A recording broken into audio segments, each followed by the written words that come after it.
위기의 때에 드리는 21일 기도회 이제 20일 차입니다. 오늘도 하나님께서 동일한 은혜로 인도해 주시리라고 믿습니다. 잠깐 기도하고 이제 시작하도록 하겠습니다.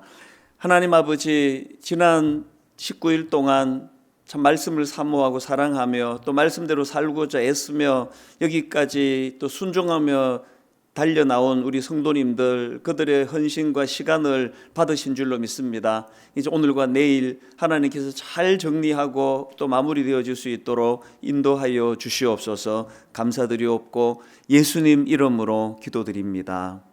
아멘. 오늘 주시는 하나님 말씀은, 우리가 살펴봐야 될 말씀은 느헤미야 13장 전체입니다. 느헤미야 13장 1절부터 31절까지인데요.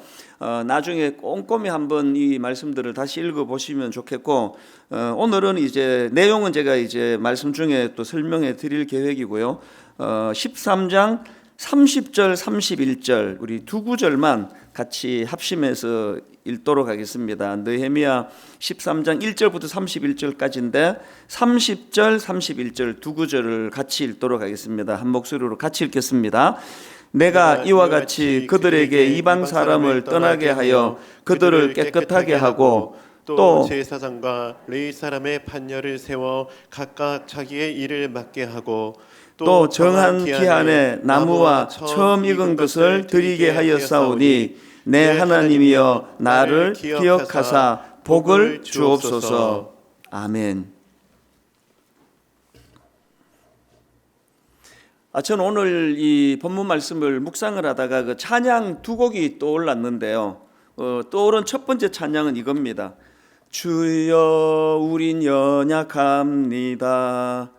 우린 오늘을 힘겨워합니다. 이렇게 시작하는 찬양, 요즘에 그 종종 부르는 찬양인데요. 주 뜻 이루며 살기엔 부족합니다. 주여 우린 연약합니다. 또 2절에도 또 비슷한 연약함을 또 고백하지 않습니까? 주여 우린 넘어집니다. 오늘 하루 또 실수합니다. 주의 긍휼을 구하는 죄인입니다. 우린 주만 바라봅니다. 오늘 이 본문 말씀을 묵상하다가 이 찬양이 머리에 맴도는 것을 경험했고요. 그런가 하면 또 이렇게 그 맴돌아지는 찬송가인데요. 그 214장 3절이 자꾸 맴도는 것을 경험합니다. 내 힘과 결심 약하여 늘 깨어지기 쉬우니, 이 대목입니다. 오늘 이 느헤미야 13장을 쭉 읽다가 보면은 참 주여 우린 연약합니다. 우린 오늘을 힘겨워합니다. 또 주여 우린 넘어집니다. 오늘 하루 또 실수합니다. 그런가 하면은 찬송가 214장 그 3절처럼 내 힘과 결심 약하여 늘 깨어지기 쉬우니, 막 이런 찬양이 막 저절로 되뇌어지게 만드는 내용이 오늘 보면 13장에 나와 있는 내용입니다. 왜 이런 찬양들이 떠올려졌겠습니까? 우리가 지난 며칠 동안 살펴본 것처럼 막 충만하지 않았습니까? 느헤미야 6장에서 성전 공사를 완공한 이후로 이스라엘 백성들이 그야말로 말씀에 대한 갈망이 회복이 되고, 그 갈망이 회복되면서부터 말씀이 자기를 조명시켜줘 가지고 회개의 자리로 나아가고 기도의 자리로 나아가고, 또 그런가 하면은 무엇보다도 이 거룩한 삶을 향한 그런 각오와 결단, 그 자기 이름을 걸고 하나님께 약속을 하고 이런 충만한 모습을 보여줬는데, 오늘 본문에 보면은 시간이 지나면서 그 충만했던 뜨거움들이 다 사라지고 또다시 초라한 옛 모습으로 되돌아가 버리는 그런 이스라엘 백성들의 모습을 볼 수 있기 때문입니다. 참 이런 내용을 담고 있는 본문 말씀을 읽다가 보면 마음이 참 서글퍼집니다. 이거는 영육간에 똑같은 것 같아요. 막 다이어트 하겠다고 그래서 막 한 20kg 뺐다고 그렇게 막 그냥 기뻐했는데 좀 지나면 제자리예요. 전에 그 개그 콘서트라고 하는 그 코미디 프로에서 뭐 엄청나게 이제 몸무게가 많이 나가던 그 어떤 개그맨이 비장하게 그래서 막 살이 쑥쑥쑥쑥 빠지는 걸 보면서 그 감탄을 했는데, 저는 이제 그 프로를 잘 안 보다가 보니까 언젠가 보니까 완전히 옛날로 돌아가 있더라고요. 그게 옛날 프로인가 봤더니 그게 최근 프로입니다. 다시 원래로 돌아간 겁니다. 그 사람뿐만이 아닙니다. 다이어트 해서 2년 이상을 유지하는 사람들이 뭐 2%인가 3%밖에 없다 그러잖아요. 그게 인간입니다. 이런 걸 생각하면은 참 우리의 연약함이 참 너무 초라한데요. 오늘 본문에 이런 내용이 쭉 이제 열거가 되는데 어떤 변질이 있었는가 보니까 크게 몇 가지로 이제 큰 부분으로 정리가 되는데요. 먼저 13장 4절과 5절입니다. 이전에 우리 하나님의 전의 방을 맡은 제사장 엘리야십이 도비야와 연락이 있었으므로 도비야를 위하여 큰 방을 만들었으니 그 방은 원래 소재물과 유향과 그릇과 또 레위 사람들과 노래하는 자들과 문지기들에게 11조로 주는 곡물과 새 포도주와 기름과 또 제사장들에게 주는 거제물을 두는 곳이라. 이런 너무나 소중한 그 방을 누구에게 내어줬습니까? 도비야라는 사람에게. 이 제사장 엘리야십이 이 도비야랑 내통해 가지고 그 귀한 방을 이 도비야에게 내줬는데, 이 도비야라는 사람이 어떤 자입니까? 어떤 사람입니까? 그는 성벽 공사 내내 집요하게 그 공사를 방해하던 원수예요. 어제도 살펴보지 않았습니까? 느헤미야 4장 3절 암몬 사람 도비야는 곁에 있다가 이르되 그들이 건축하는 돌 성벽을 여우가 올라가도 곧 무너지리라 하더라. 이렇게 대놓고 조롱하고 방해하던 인간이 도비야인데 어떻게 이 지도자라는 사람이 그 악한 원수와 내통을 해가지고 그 귀한 방을 내주는 이런 모습, 이게 상상을 초월하는 참 가슴 아픈 현실 아닙니까? 지도자 느헤미야가 이런 상황을 얼마나 마음이 상실하고 마음에 그 격분으로 나타나는가 하니까 이 11절에서 그 상황을 이렇게 꾸짖습니다. 내가 모든 민장들을 꾸짖어 이르기를 하나님의 전이 어찌하여 버림받았느냐. 이렇게 타락한 게 어떤 한두 사람의 문제가 아니고 모든 민장들을 꾸짖어 이르되, 모든 민장들, 악한 한두 명만 원래로 돌아가는 게 아니고요, 선한 한두 명만 빼고 다 원래로 돌아가는 게 이게 영육간의 인간의 약함이다. 그렇게 보시면 뭐 그렇게 크게 틀리지 않았다고 생각을 합니다. 이게 첫 번째로 그들의 그 변질된 모습을 지금 묘사하고 있고요. 그런가 하면은 또 15절부터 22절까지에도 보면은 또 그들이 이제 안식일을 범했다고 나와 있습니다. 15절에 보니까 그때 내가 본적 유다에서 어떤 사람이 안식일에 술 틀을 밟고 곡식다는 나귀의 시로 운반하며 포도주와 포도와 무화과와 여러 가지 짐을 지고 안식일에 예루살렘에 들어와서 음식물을 팔기로 그날에 내가 경계하였고, 이 요지가 뭡니까? 아니 왜 주중에 할 수 있는 일들을 왜 안식일까지 끌고 사고 있느냐, 그 얘기 아닙니까?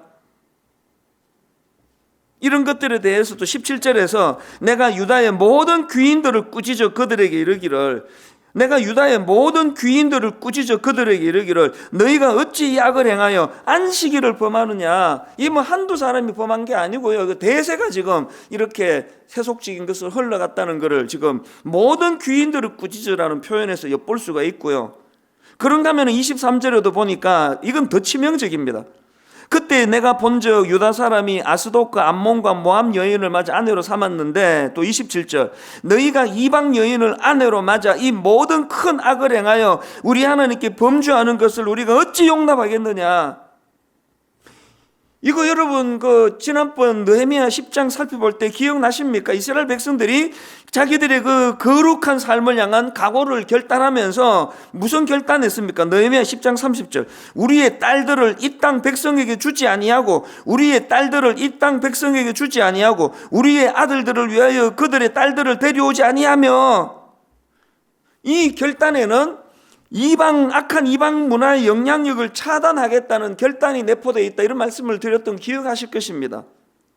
이런 선한 뜻을 가지고 막 엄청난 각오를 가지고 우리의 딸들을 이 땅 백성에게 주지 아니하고 우리의 아들들을 그들의 딸들을 데려오지 않겠다고 그렇게 결의를 하는데 자기 이름을 걸고 사인을 하면서, 기억하시죠?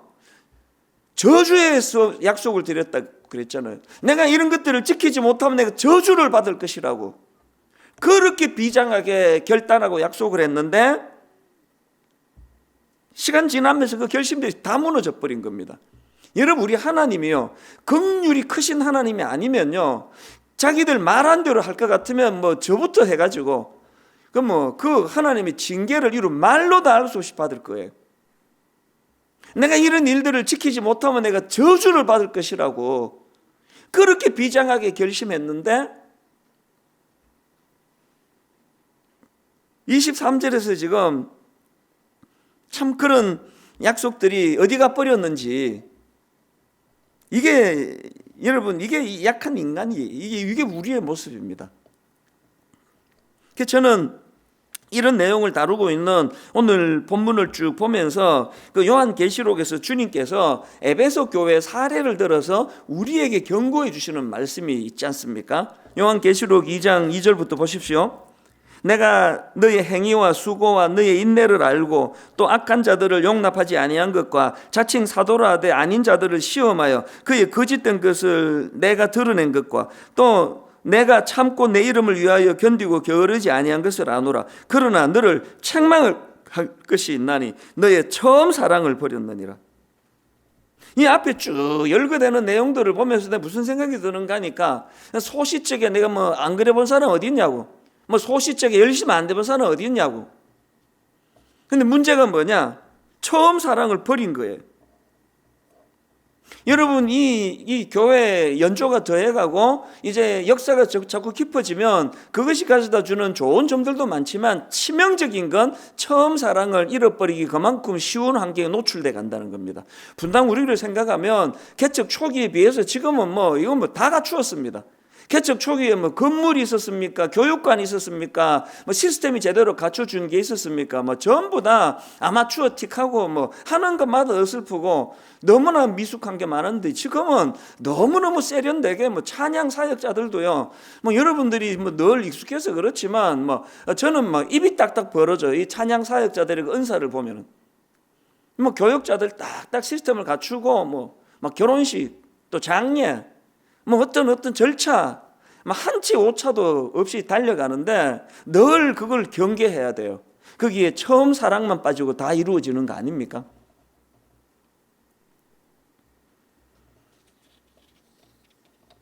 저도 마찬가지입니다. 목회 초기 때 생각을 해보면 저는 개척하고 초기 때 설교 잘 안 듣습니다. 들으면 마음이 힘들어요. 무슨 내용이 별로 없고, 내용이 없는 날일수록 소리를 엄청 지르더라고요. 막 소리를 지르는데 적을 건 별로 없고, 그게 개척 초기의 제 모습이에요. 근데 제가 언젠가 지방에 내려갔더니 저를 아끼는 어떤 후배가 너무나 조심스럽게 저한테 조언해 주는 게 잊혀지지가 않아요. 목사님 설교가 요즘에 너무 세련돼져 갔는데 예전에 그 열정이 잘 안 보인다. 예전에 그 열정이 잘 느껴지지가 않는다. 이게 얼마나 저에게 주시는 하나님의 무서운 경고입니까? 다 갖추었는데 초심이 없어졌다. 다 갖추었는데 처음 시작할 때 열정이 없어졌다. 제가 지금 목회 30년 차 아닙니까? 아주 세련되게 서론, 본론, 결론, 기승전결 책으로 내면 참 매끄럽게 잘 설교했네, 그렇게 느껴질 수 있는데 거기에 영감이 없다. 열정이 빠져버렸다. 그건 치명적입니다. 많은 우리 교회 초창기 멤버들이 목사님 그 개척 초기의 설교가 그립습니다, 그런 이야기를 할 때 저는 그 이야기가 뭔지를 잘 몰랐습니다. 하나님 원하시고 성도님이 원하는 건 아주 매끄럽고 세련된 목회와 아주 매끄럽고 세련된 설교 포맷이 아니라는 것, 틀이 아니라는 것. 그들이 원하는 건 처음 사랑, 처음 정신, 처음 가졌던 열정. 그러므로 우리는 이 요한계시록 2장 5절 말씀을 늘 마음에 새겨야 됩니다. 그러므로 어디서 떨어졌는지를 생각하고 회개하여 처음 행위를 가져라. 그러므로 어디서 떨어졌는지를 생각하고 회개하여 처음 행위를 가지라. 그 다음이 더 무섭습니다. 만일 그리하지 아니하고 회개하지 아니하면 내가 내게 가서 내 촛대를 그 자리에서 옮기리라. 늘 전하니까 감사합니다. 하나님, 아직도 이렇게 부족한 종인데, 이렇게 연약한 것이 많은 교회인데 하나님 아직도 촛대를 옮기지 아니하시고 기회를 주시는 하나님, 그 은혜의 감격에서 아버지 이 처음 사랑, 처음 열정을 되찾고 회복하기를 원합니다. 오늘 본문에서 우리 모든 성도님들과 저가 함께 하나님 앞에 회개하면서 은혜를 구해야 될 부분이 저는 이거라고 생각을 합니다. 이 말씀을 이제 바탕에 두고 우리가 오늘 본문에서 두 가지 그 교훈이라 그럴까요? 꼭 기억해야 될 두 가지 사실을 마음에 담았으면 좋겠는데요. 첫 번째는 지도자의 중요성입니다. 저는 이렇게 옛날로 돌아가 버린 변질로 되돌아간 내용을 다루는 이 장에서 눈에 번쩍 들어오는 한 구절을 찾았는데 6절입니다. 느헤미야가 탄식하며 이런 이야기를 합니다. 그때는 내가 예루살렘에 있지 아니하였느니라.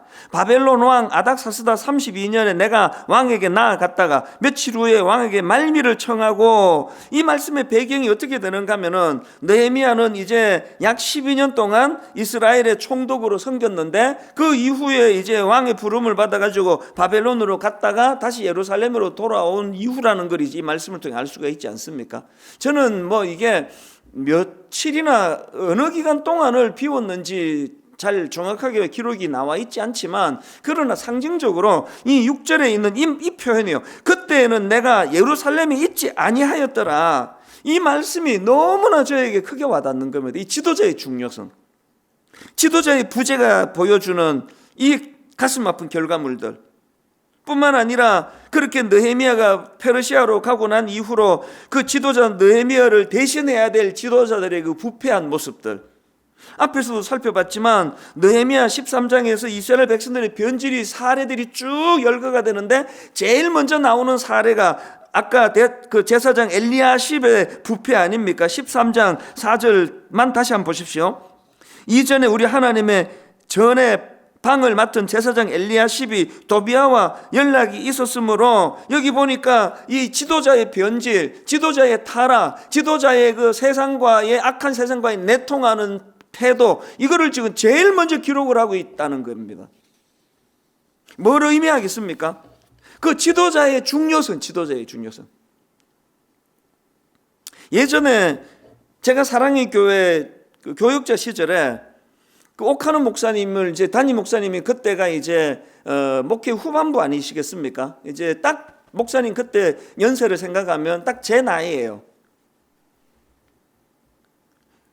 그 목사님의 그 개척 초기 때는 제가 없었기 때문에 그 과정을 모르지만 뭐 익히 들어서 아는 거 아닙니까? 뭐 열정 그 자체셨다, 막 완전히 열정 그 자체셨다, 그런 말씀을 제가 많이 들었는데, 제가 발견한 옥하는 목사님의 후반부는요, 우직하게 그 자리를 지키시는 거예요. 밖에 활동 안 하시고 할 수 있는 대로 그 자리를 지키시고.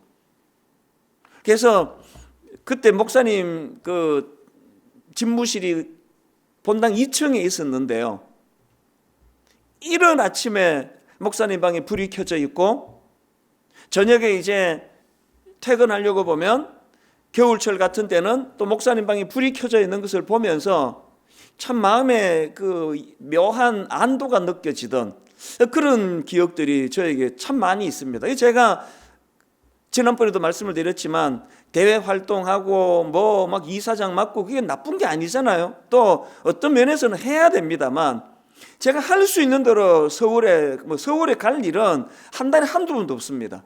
거의 우직하게 이 자리를 내가 지키고 있는 그거는 뭐 본대로 배운 대로 하는 것 같아요. 그 옥하는 목사님이 우직하게 그 자리에 이제 계시니까 막 부산하게 활동도 안 하세요. 그냥 그 자리에 우직하게 성도들 위해서 기도하시고 말씀을 준비하시고 또 목회 방향을 쭉 짚어가시는, 그게 모든 성도님들에게 안정감을 주드리는 거예요. 그 제가 그런 옥하는 목사님을 보면서 만든 그 표현 하나가 존재로 목회한다. 그래서 이건 제가 만들었다고 생각하는데, 그 이전부터 또 이런 말을 썼는지는 모르겠는데요, 하여튼 저는 제가 만들었다고 믿고 싶습니다. 존재로 목회한다. 젊은 시절에는 막 몸으로 뛰고 현장 찾아가고 막 병원으로 뭐 직장으로 그렇게 몸으로 목회를 하는 거예요. 저도 30대 때 청소년 사회 가면서 뭐 일주일에 막 4번, 5번 학교 현장으로 찾아가고 분당 여기도 뻔질나게 왔다 갔다 했던 기억이 나거든요. 30대 때는 막 자리 지킬 여유가 없습니다. 막 계속 현장으로 찾아가고 그렇게 했는데 점점, 그리고 또 분당 우리 개척 초기도 마찬가지입니다. 40대 초반에도 막 미친 듯이 여기저기를 뛰어다니면서 그렇게 했는데 지금은 제가 그러면 안 된다고 생각합니다. 할 수 있는데 우리 젊은 교역자들에게 그 역할을 자꾸 기회를 주고 저는 자꾸 일을 줄여야 된다고 그렇게 생각하거든요. 우직하게 한 자리에 앉아가지고 전체적인 방향을 잡아나가고 또 우리 교역자들을 도와서 또 그들을 섬기고 지도하고 순장님들이 갈 방향에 대해 가지고 큰 줄기를 잡아나가고, 그래서 제 마음으로 이제 나는 자꾸 설치면 안 된다 그 생각을 자꾸 저에게 해요. 그래서 저는 자꾸 제가 나서서 뭐를 하기보다는 이제는 이 존재가 목회를 할 수 있도록, 존재가 목회한다.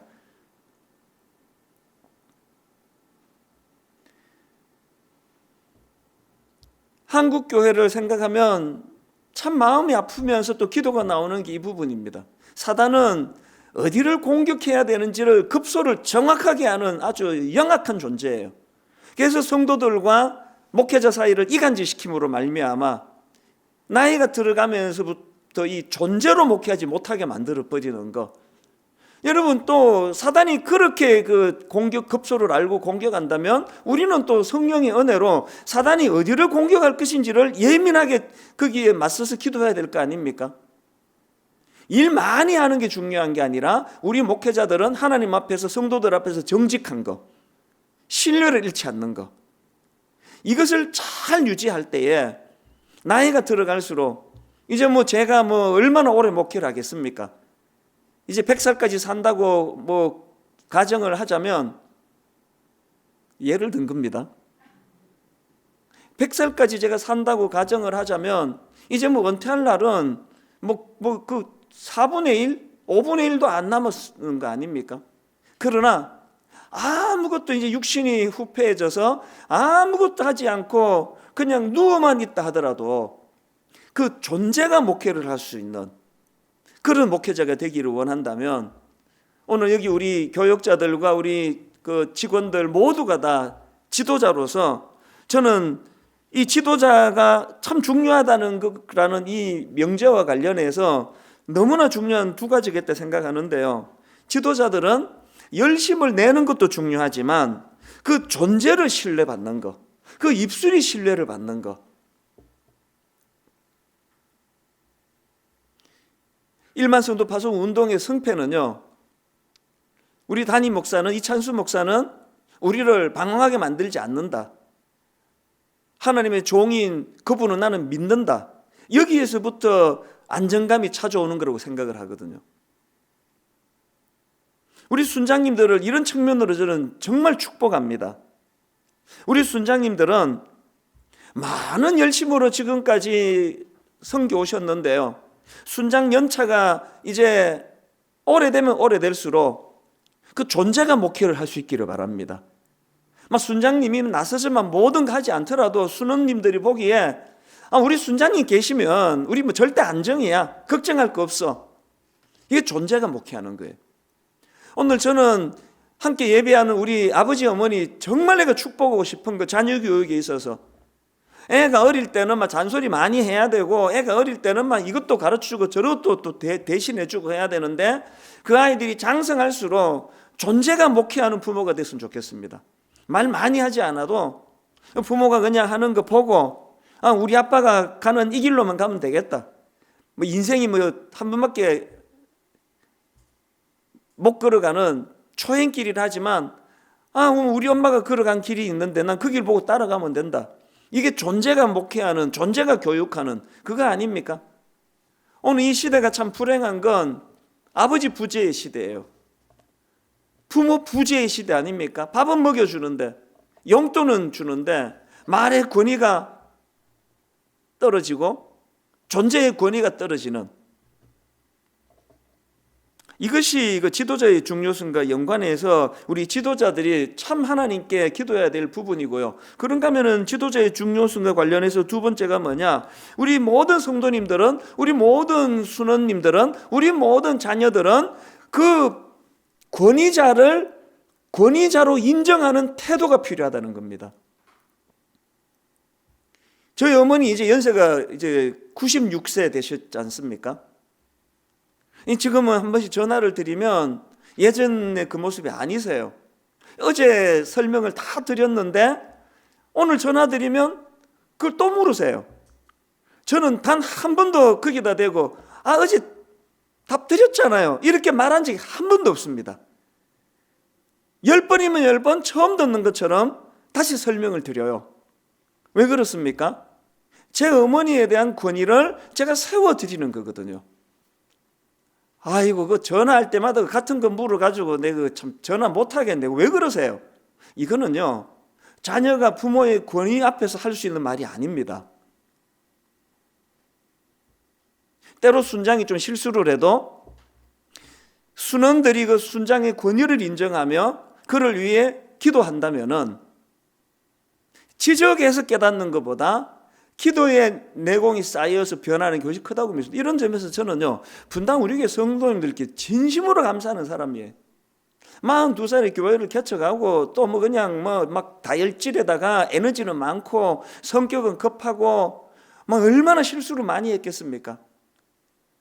지금까지도 그걸 탓하지 않고 호kor히 기다려 주시면서, 그때는 우리 목사님이 아직 젊어서 그래, 40대 초반인데 뭘 아시겠냐고 기다려드리면 다 이제 점점 좋아지실 거야. 요즘은 또 아이고, 이제 목사님도 나이가 들었잖아, 이해해야지, 그러면서 또 봐주신대요. 그래서 제가 이렇게 자신감 있게 목회할 수 있는 거 아닙니까? 순장님들은, 또 우리 교역자들은, 또 저는 늘 지도자의 위치의 중요성을 두려워하며 하나님께 은혜를 구하고, 그런가 하면 우리 순원들과 성도님들, 우리 자녀들은 그 권위를 인정해 드리면서 권위를 우리가 세워주면서 그렇게 이 지도자가 중요하다는 것을 인식해 나가는 그런 가정과 그런 교회가 되기를 바랍니다. 그런가 하면은 이 지도자의 중요성과 함께 빼먹으면 안 되는 진짜 중요한 거, 그게 사사기 16장 7절입니다. 그때는 이스라엘의 왕이 없었으므로 사람마다 자기 소견에 옳은 대로 행하였더라. 지도자 중에 지도자 되시는 그 하나님 아버지, 오늘 본문으로 빗대 말하면 느헤미야가 잠시 부재 중이었고, 그 부재 중일 때 또 그 대신해야 되는 지도자들이 타락하고 엉뚱한 길로 가는 이런 일이 있다 할지라도 지도자 되시는 여호와 하나님이 계셨기 때문에 다시 회복을 향하여 꿈꿀 수 있는 길로 나가는 거 아닙니까? 우리 마음에 늘 왕 중의 왕이신 그분, 지도자 중에 지도자 되시는 그 여호와 하나님, 그분이 내 마음에 있어서 사사기 17장 6절과 같은 비극은 일어나지 않기를 바랍니다. 그때는 이스라엘의 왕이 없었으므로 사람마다 자기 소견에 옳은 대로 행하였더라. 지도자의 중요성을 깨닫되 지도자 중에 지도자 되시는 여호와 하나님을 마음으로 소중히 모시면서 그분이 지도를 받는 주님의 자녀들 되시기를 바랍니다. 그런가 하면은 두 번째 교훈이 있는데, 그게 뭐냐? 계속되어야 하는 개혁운동입니다. 저는 오늘 본문에서 이 변질해버린 이스라엘 백성들의 모습과 또 그들을 다독이며 또 그들을 책망하며 어떻게 해서든 다시 재개혁을 몸부림치는 느헤미야의 모습을 보면서 우리 개혁교회의 중요한 정신, 개혁된 교회는 항상 개혁되어야 한다, 이 모토를 떠올릴 수밖에 없는 겁니다. 개혁된 교회는 항상 개혁되어야 한다. 여러분, 우리 개신교는 중세 로마 가톨릭의 부패와 특히 로마 교황청의 타락에 우리가 저항해서, 그래서 이 개신교를 프로테스탄트라 그러지 않습니까? 그렇게 시작한 종교개혁이지만 여러분, 그 종교개혁의 정신이 영원히 머물지 않는다는 건, 이거는 뭐 현실을 봐도 알고 그게 성경의 원리입니다. 그렇기 때문에 지금 참 가슴 아프게도 한국 교회가 지금 개혁돼야 된다는 이런 비판의 소리를 많이 듣는데요. 그렇기 때문에 여러분 이 칼빈주의의 5대 교리 이건 늘 마음에 되뇌이셔야 됩니다. 이 종교개혁을 가능하게 했던 이 칼빈주의 5대 교리 첫 번째가 뭡니까? 전적인 타락입니다. 모든 인간은 태어나면서부터 전적으로 타락하고 부패하여 스스로의 힘으로는 절대 구원에 이룰 수 없다는 이 철저한 이 생각을 하나님 앞에 우리는 잊어서는 안 되고요. 그런가 하면은 전적 타락 다음에 두 번째 나오는 무조건적 선택.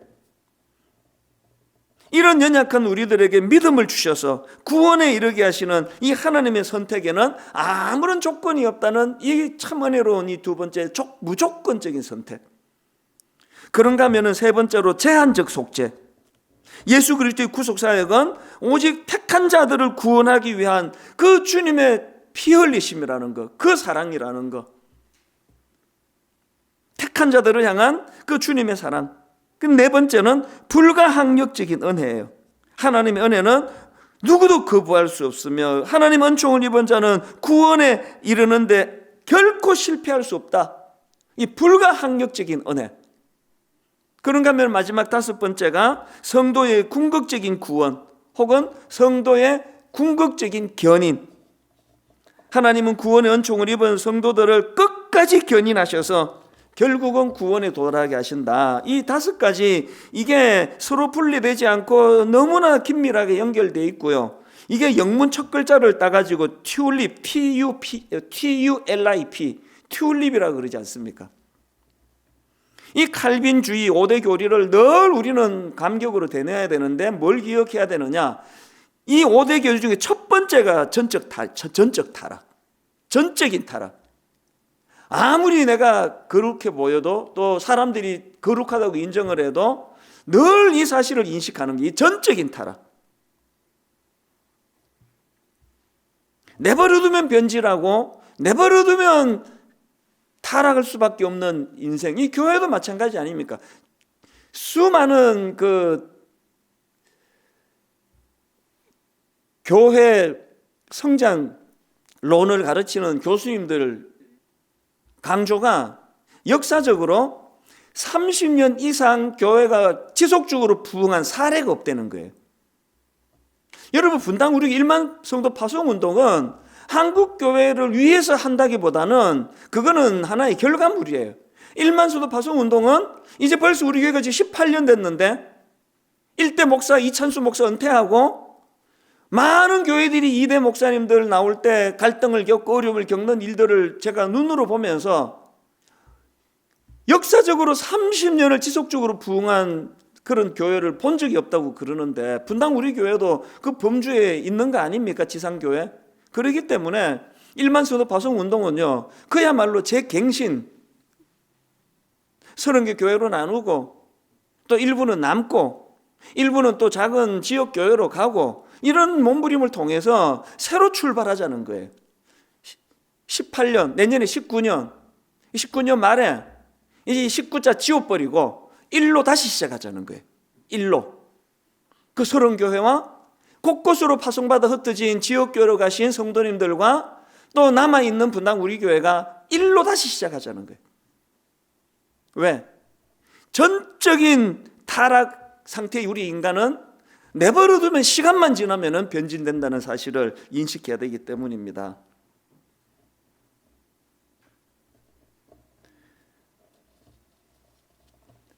저는 오늘의 이 말씀을 이렇게 마무리하기를 원합니다.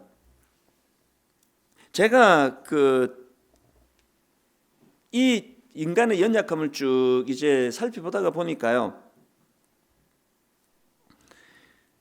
예전에 제가 고등학교 때인지 중학교 때인지 유행했던 유행가 가사가 이게 정말 내가 이게 성경적이다. 그러면서 이제 되뇌어지던 가사가 하나 있었는데요. 제목이 인생은 미완성 이런 곡이에요. 지금 가정에서 이 예배 드리시다가 미소가 확 나는 분은 다 저하고 이제 세대가 비슷한 분일 거예요. 인생은 미완성 쓰다가 많은 편지 이렇게 시작하는 노래인데요. 가사가 저거 완전 복음적입니다. 한번 가사를 읽어 드릴게요.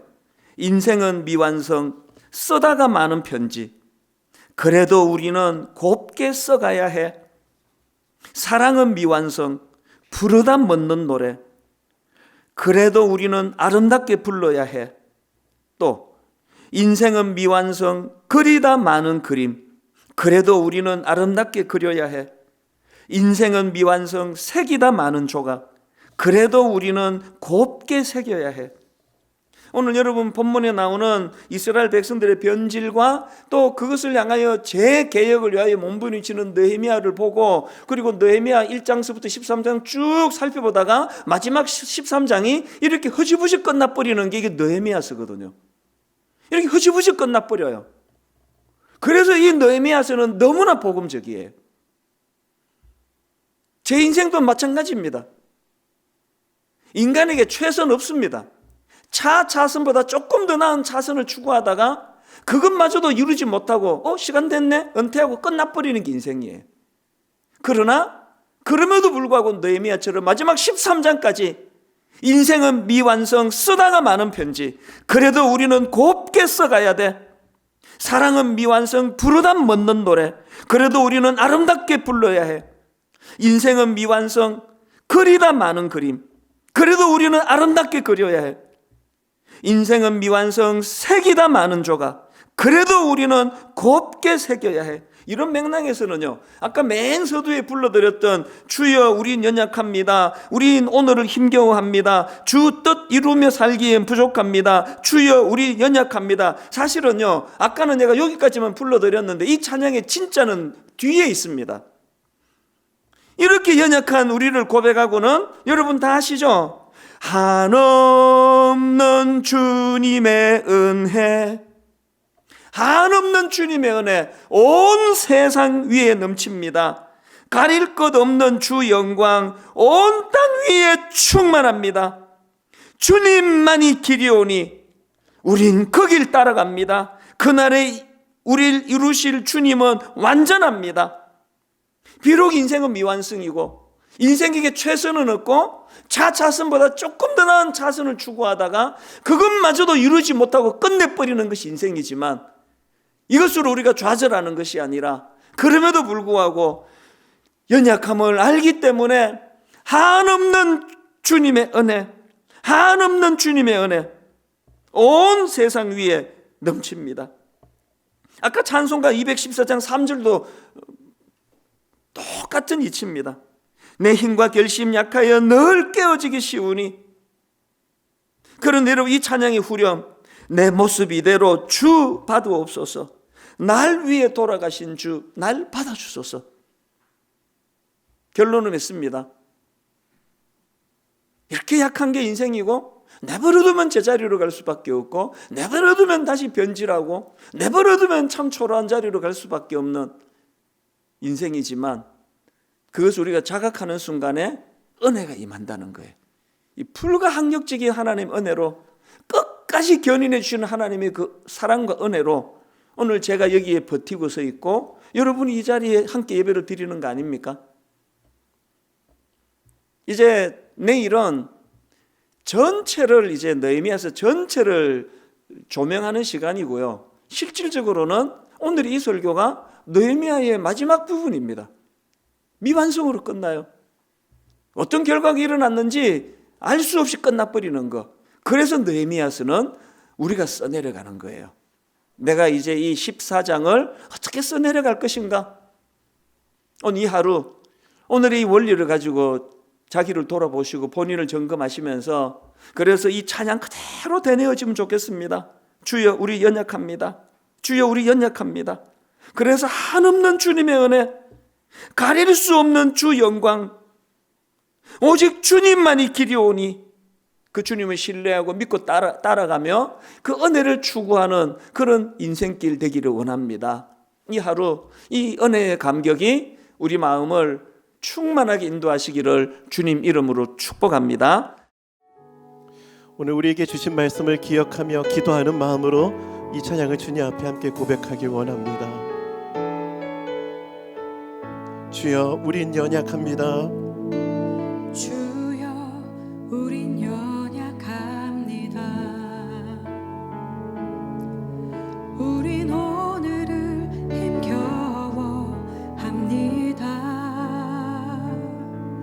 주 뜻 이루며 살기에 부족합니다. 우린 연약합니다. 주여 우린 넘어집니다.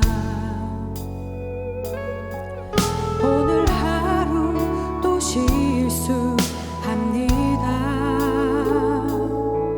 주의 긍휼을 구하는 죄인입니다. 우리 주만 바라봅니다. 한없는 주님의 은혜 온 세상 위에 넘칩니다. 가릴 수 없는 주 영광 온 땅 위에 충만합니다. 주님만 이기리오니 우린 그 길 따라갑니다. 그날에 우릴 이루신 주는 완전합니다. 주여 우린 연약합니다. 주여 우린 연약합니다. 우리 오늘을 힘겨워합니다. 주 뜻 이루며 살기에 부족합니다. 우린 연약합니다. 주여 우린 넘어집니다. 주여 우린 넘어집니다. 오늘 하루 또 실수합니다. 주의 긍휼을 구하는 죄인입니다. 우리 주만 바라봅니다. 한없는 주님의 은혜 한없는 주님의 은혜 온 세상 위에 넘칩니다. 가릴 수 없는 주 영광 온 땅 위에 충만합니다. 주님만 이기리오니 우린 그 길 따라갑니다. 그날에 우릴 이루신 주는 완전 그들을 선포합시다. 한없는 주님의 은혜 한없는 주님의 은혜 온 세상 위에 넘칩니다. 아멘. 가릴 수 없는 주 영광 온 땅 위에 충만한 주님만이 길이십니다. 만이 길이오니 우린 그 길 따라갑니다. 그날에 우릴 이루신 주는 완전 우리 마지막으로 전심을 다해 한없는 주님의 은혜 한없는 주님의 은혜 온 세상 위에 넘칩니다. 가릴 수 없는 주 영광 온 땅 위에 충만한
약하지만 우리 주님은 은혜의 하나님이십니다. 우리의 자금을 돌아보며 하나님의 크심을 바라보고 이 시간 주님의 은혜를 구하며 합심해서 함께 기도하시겠습니다.